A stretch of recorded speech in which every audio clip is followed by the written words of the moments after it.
సినిమాకి డైరెక్టరే captain of the ship. Location లో డైరెక్టర్ ఏది చెప్తే అది అందరూ చేయాల్సిందే. అయితే డైరెక్టర్ చెప్పాడని ఓ నటి ఏకంగా టాప్లెస్ గా నటించింది. ఆమె ఎవరో కాదు, మాజీ మిస్ ఇండియా నేహా. ఇప్పటికే ఆమె హాట్ ఫోటోలను తట్టుకోలేకపోతున్న ప్రేక్షకుల్ని ఇక ముందు టాప్లెస్ గా కనిపించి స్క్రీన్ పై రచ్చరచ్చ చేయబోతోంది.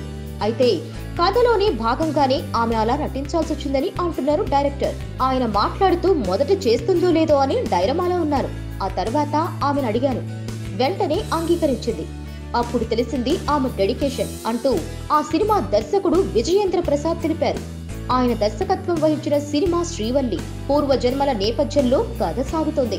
కథ రీత్యా ఆమె నీటిలో ఎక్కువసేపు ఉండాల్సి వస్తుంది. సీన్ పరంగా టాప్లెస్ గా ఉండాలి, క్రింది భాగం తడవాలి. ఈ విషయం చెప్పగానే రెడీ అని షూటింగ్ లో ఎక్కువ మంది లేకుండా జాగ్రత్త తీసుకోవాలని సూచించింది. ఆమె చెప్పినట్లే పరిమిత సిబ్బందితో ఆ సీన్ ను చిత్రీకరించారు. అది సినిమా కథకు కీలకమని దర్శకుడు తెలియజేశారు. Please subscribe. Hi, it's me Purna. Please subscribe.